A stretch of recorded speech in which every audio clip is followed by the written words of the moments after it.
bagaimana cara kita bisa kuncinya tadi Mbak, berdamai dan secukupnya.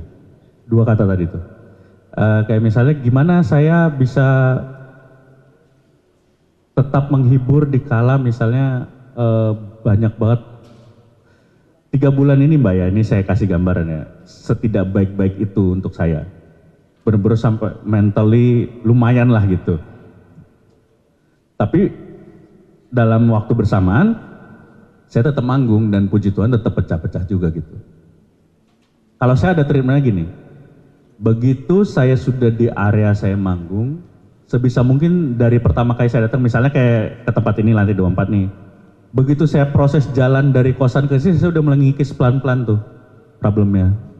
Biasanya saya punya rutin, ini secara teknisnya ya kalau saya jelasin, saya punya rutin, biasanya dengerin lagu.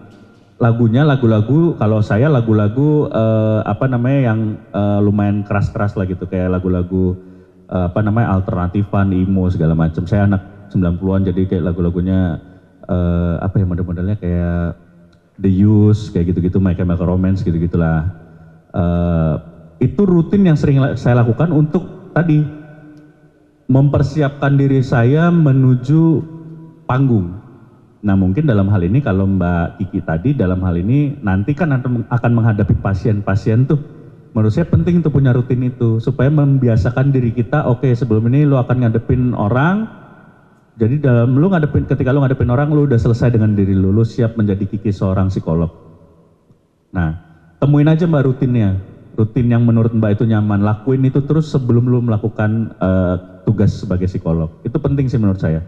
Ada juga komik-komik itu misalnya rutinnya dia sebelum manggung harus pipis, harus boker 3 kali, nggak bisa kurang, nggak bisa lebih. Kalau kurang atau lebih dia malah nggak bisa maksimal. Ada, nggak apa-apa. Semua orang berhak nentuin rutinnya sendiri-sendiri. Ada yang dia harus ngerokok 2 bungkus, makanya dia selalu ridersnya nggak boleh jauh sama smoking area, nggak apa-apa. Tapi itu penting tuh untuk kayak istilahnya buat sistem tubuh kita biar on off-nya tuh nggak terlalu cepet. Kalau nanti sudah terbiasa enak kan kita bisa on off kayak oke, Mbak Kiki misalnya pasiennya udah datang di ruangan, Mbak Kiki keluar, begitu buka pintu nutup pintu udah jadi Mbak Kiki psikolog, keluar udah berubah lagi, tapi kan nggak semudah itu, untuk butuh rutin. Nah kalau saya sih bisa bocorin itu namanya rutin itu. Terus sebagai seorang public figure gimana caranya bisa tidak bisa menerima masa lalu kan kurang lebih ya.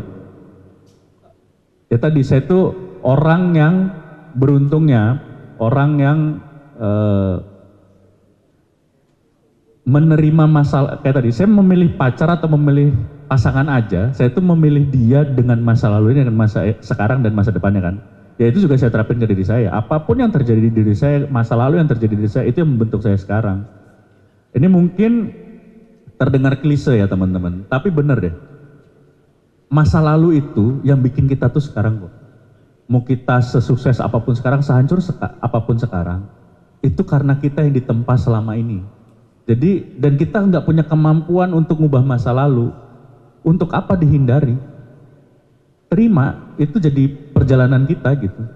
Kecuali kalau kita Dr. Strange punya time stone bisa ngubah waktu, nah baru gitu. Tapi kan nggak ada ya Dr. Strange di dunia ini kan gitu. Menurutku sih intinya kata kuncinya 2, berdamai dan secukupnya aja. Menikapi semuanya secukupnya aja Mbak. Menurutku sih itu.